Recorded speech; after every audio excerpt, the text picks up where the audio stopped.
Welcome everyone back to weekly weather updates, and for our second video today we're just going to do a quick update on the weather warnings that have been issued or changed throughout today. We issued our first video earlier today before the warnings had been changed. I thought it would be best to put a video out this evening looking at the latest on the heat and thunderstorm risk as we head through the weekend. So we'll quickly have a look at the latest thunderstorm warning that was issued earlier today. We'll have a look at the heat health alert warnings issued as well, and some problems I actually do have with this warning. And then we'll have a look through the latest 3 p.m. UKV run to see whether it is still showing 33 degrees on Saturday like it was showing this morning, and whether we're still seeing some severe thunderstorms as well as we head into Monday, as we'll be able to have a look at what that is showing for today. So do remember, if you enjoy my videos, make sure you like and subscribe, and remember to follow me on Twitter as well. The link's in the description. Also do check out the video from earlier. We did have a more extensive look at the thunderstorm risk and the mid to longer range as well. So if you're interested more on that thunderstorm overview, looking at the precipitation charts and stuff, do check out earlier today's video, or the video coming out tomorrow, where we'll again have a look, an in-depth look, and probably have even more runs in tomorrow's video. So if we do start on the latest weather warnings from the UK Met Office, we've got a thunderstorm warning issued from 2 p.m. now until 9 p.m. on Saturday. It was pretty much issued just after I recorded my video this morning, so unfortunately wasn't able to include that. But you can see, whilst many places will remain largely dry and hot, thunderstorms with heavy rain and hail are likely to develop in some places on Saturday afternoon. It's for quite a large region of England and for pretty much all of Wales, so stretching from parts of southeast England into London, through parts of the Midlands, central southern England, into the West Midlands, northwest England, and then pretty much the whole of Wales here. Again, if we look at the further details, it's from 2 p.m. to 9 p.m. Further details, high temperatures developing across parts of England and Wales on Saturday are expected to trigger a scattering of showers across the afternoon, some of which are likely to bring torrential and thundery rain, bringing 30 to 40 millimetres an hour. The odd place may be affected by multiple showers, could see more than this, perhaps in excess of 60 millimetres. As well as rain, hail and strong gusts of wind, lightning will be additional hazards. Despite all this, many places in the warning area will remain dry or only see small amount of rain due to the well-scattered nature of these heaviest showers. And we'll see that on the UKV. Very significant storms, but very scattered, not particularly organised, very much popping up, giving severe conditions in places, and 10 miles away, seeing very little. You can see this by the warning impact matrix. High impact, but very low likelihood. So where it does occur, it could be very impactful, but the likelihood of it occurring is quite low, but from latest runs, it will happen in places. We will see these severe thunderstorms. I do expect there to be more warnings issued, as we're seeing similar risks on Sunday, Monday, and into early next week. But of course, we're at too far of a lead time for that at this stage, and it will be occurring probably in different regions. And again, we'll focus on that. I'll just have a look at the UKV at the end of this video, and of course, extensively in tomorrow's video. But along with the risk of the thunderstorms, which will affect all areas, is the heat. Now, we've got heat health alerts. We've not got the Met Office extreme heat warnings, which are the amber and red warnings that we've seen for heat waves over the past few years. But this is more of a UK health security agency. A little bit confusing. It's not official Met Office warning, but it's using the Met Office data. It's with help from the Met Office. And we can see we've got yellow warnings issued for Northern England and for other parts of England, apart from the London area, we've seen amber warnings. Now, this is a very, very confusing warning, because some would be asking, why is London a yellow warning? Now, this is because this warning system isn't based off meteorological data. It's based off impacts from the meteorological data. So for the London area, for example, 30 degrees is more usual than 30 degrees is, for example, in the East Midlands or up towards northwest of England to the West Midlands. So what this means is these regions, which are much less likely to see 30 degrees, have got a higher alert system, because the assumption is people in those areas are less acclimatised to the heat, infrastructure is less acclimatised to the heat, and people are generally less prepared as they don't see it as often. So I've seen a lot of rumblings online about how there have been complaints about why we're seeing amber issued warnings for 30 degrees, which is the most likely top temperature in most areas. Could, as I said, peak at 32 or 33, but widely we're expecting around 30 degrees. That's sort of the headline temperature for most regions. So why are we seeing an amber warning when we do see this every year? Now, the problem I think with this is that we do see these sort of warnings issued, but we never really get the stir up from the media and from people online. We never normally see BBC News, for example, putting a big headline article out or breaking news for an amber heat alert.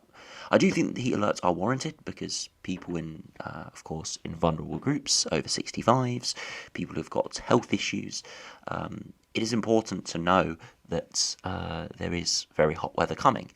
And I do think these warnings are also mainly for health services and infrastructure who rely on knowing the heat and can have sort of an advanced warning of these sort of conditions are likely be prepared. So I don't think this is really for the average person who's going to go out and enjoy the day in the park or for a barbecue in the garden, but we've been sort of told that it kind of is. And that's, I think, the problem with this warning. It shouldn't be publicised as it is. It should be going to the necessary people who need it. So elderly people should be going to NHS, going to infrastructure, critical infrastructure who, of course, rely on those temperatures. For example, railway companies will need to know the temperatures where it will be hottest, as of course trains do buckle, especially when we start to reach sort of 35 degrees.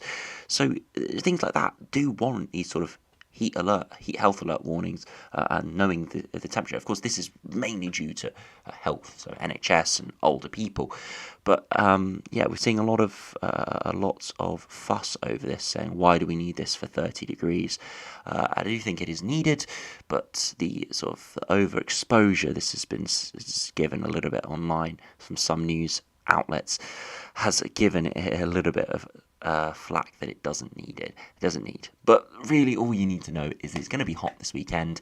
It's going to be hot enough to cause some health effects for a small proportion of people. Most people, this is not going to be anything too out of the ordinary. We normally see temperatures of 30 degrees plus in recent summers. I can't remember the last summer we haven't seen a temperature above 30 degrees. It's going to be nowhere near like the 40 degrees we saw last year. It's going to be hot and humid, and of course there'll be thunderstorms, so it will actually not be too bad in some regions, as that rain will cool the temperatures down quite substantially. So sorry for a little bit of a rant on this, but has frustrated me seeing the slack, seeing the flack that this warning has been given. But it really has been over publicised, being breaking news, when really this is a warning that we see multiple times a year, whether it's for colder weather or hotter weather. It's just one of those warnings we see, just same as we see warnings for waves, out for the coast guards, things like that are just mandatory and that do happen, and for people who need to know about it. The general public don't really need to know that heat health alert has been issued. You just need to know that it's going to be hot. Make sure you stay hydrated and wear your sun cream, really. But if you finish the video by just having a look at the latest from the UKV, have a look at the precipitation and finally the temperatures, as I know everyone will be interested in what the latest 3 p.m. run has in store.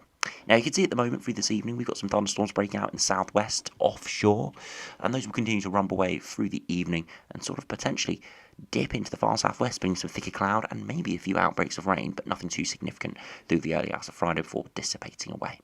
Through Friday afternoon, it's going to be another stunning day. Could be a few isolated showers breaking out in the far south and through parts of Western Republic of Ireland as instability moves in, and generally some thicker clouds, so it might not be as great of a day in the southwest, where it has been really nice.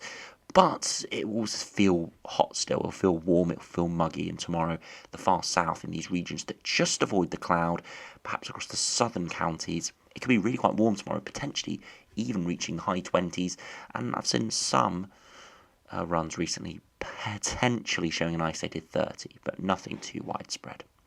As we head back into Saturday, a few thunderstorms breaking out, but mainly offshore in the morning, and could provide a few showers across southern parts of the Republic of Ireland, and then into the afternoon we see that pop-up thunderstorm risk.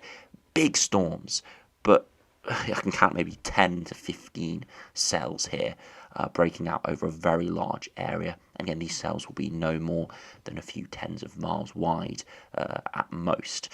So There are going to be some severe storms. It's going to be pretty bad in isolated spots, but widely it really shouldn't be too bad. But where you do see these storms, it could be quite a miserable afternoon. Most likely regions, southwest England and the West Midlands, and again, that is where sort of the middle of the yellow warning zone is at the moment. Those storms will dissipate through the evening, and there could be a few isolated storms through northern England, southern Scotland, and again through western parts of the Republic of Ireland associated with the storms through the morning. And then as we head through the evening, it should all dissipate away. Into Sunday could be a more widespread scattered thunderstorm risk, and again, no warning issued as of yet, but still those areas across western England, Wales, southern England, Northern Ireland, and potentially into Scotland as well, seeing the risk of storms. And finally, into Monday, we'll be able to see that, yeah, of course, we've got some more scattered thunderstorms breaking out through Scotland, perhaps Republic of Ireland, Northern Ireland, and across the far south of England. And again, we'll have to see whether we see warnings issued for that. It is too far out, really, to issue a warning at this stage, as there could be some deviations in it. And finally, we'll be able to actually see into Tuesday, and Tuesday doesn't look like too bad of a day. A few isolated storms across the south, northern Scotland, and southern Ireland. You can really see where instability just pops up. We could see quite a few storms, but at this stage, nothing too significant. For Tuesday, that is. But as I said, things can change. Very small differences can allow a lot more storms to be created. But you can see the general gist. It's going to be widely hot with scattered thunderstorms pretty much every day for the next 4 days, starting Saturday. With the highest risk Saturday, Sunday, potentially Monday regionally, Tuesday starting to dissipate a bit. If you look at the max temperatures, you can see as we head into tomorrow, widely mid to high 20s, and you can see locally in the far south 27, 28, and could see a local 29 or 30. But it really is Saturday where we start to see those temperatures really climb. 3 p.m. on Saturday, we're still seeing these incredibly hot conditions from the UKV. 32 degrees there. Again, you can see a very scattered nature. 26 degrees, only a few tens of miles from a 32, and that's where a thunderstorm will be occurring. So if you're sitting here and you're seeing your region's only showing 26, you're in a pocket of slightly cooler air, that's because the UKV thinks there'll be a thunderstorm there. It won't play out exactly as the UKV says it will, so do take that with a grain of salt. The whole area through England into Wales is going to be blanket 30 degrees from this latest UKV run, but spots where thunderstorms occur will have very local drops. See through Northern England, Scotland, Northern Ireland and the Republic of Ireland, not as hot, but still could reach the potentially 25 or even as high as 27 in a few spots, especially across Scotland. Overnight temperatures will be pretty warm, could just about squeeze a tropical night perhaps through parts of Scotland and down into the southeast where the temperatures stay around the 20-degree mark. And into Sunday, another very hot day, once again could see 31 or 32 degrees, and again the same caveats where storms occur, we'll see those temperatures cool. And actually showing the peak temperatures here, up towards the Liverpool area, could show 32 degrees there across northern Wales as well, very hot conditions. But yeah, really widespread warm, hot heat wave conditions. Again, it is looking like it's going to be an official heat wave as we head into Monday. We're still seeing mid to high 20s, if not 30 degrees. Much cooler across the south here, and that's because we've got that blanket of cloud, a few thunderstorms or some dissipating systems within that. And again, have to keep a close eye on that, as it would be another 30-plus degree day if that system doesn't develop, and that still is quite a big uncertainty.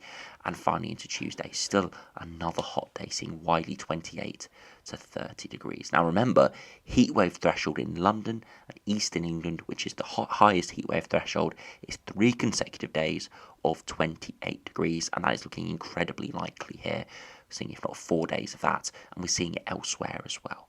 Some regions, for example in Scotland and southwest England, the threshold is I think 25 or 26 for 3 consecutive days. So we are going to be smashing heatwave thresholds pretty much everywhere. So it is going to be a heatwave. Whether people like to call it this or not, because it's not as hot as other heatwaves have been, or it's not as widespread, or it's not as long lasting, by the Met Office definition, this is going to be a heat wave. So make sure you stay safe out there, stay hydrated, make sure you wear your sunscreen, and if you are in a vulnerable group, make sure you do listen to NHS if they do get in contact, and do have a look at the heat health alert if you are concerned about yourself or anyone you know. As I said, make sure you stay safe this weekend. If you are hoping for something a bit cooler, fingers crossed the thunderstorm comes your way and cools things down. But apart from that, do enjoy your weekend. Do get out there and enjoy the hot weather. We only really have a few months a year where things are like we're in the Mediterranean. So do go out and enjoy this weekend. Have a barbecue and enjoy your early June holiday, early June weekend. So anyway, thanks for watching. Hope you enjoyed. Subscribe if you're new, and I'll see you again in tomorrow's video. We'll have a look at more detailed look at the thunderstorm risk and the temperatures from various short-range models.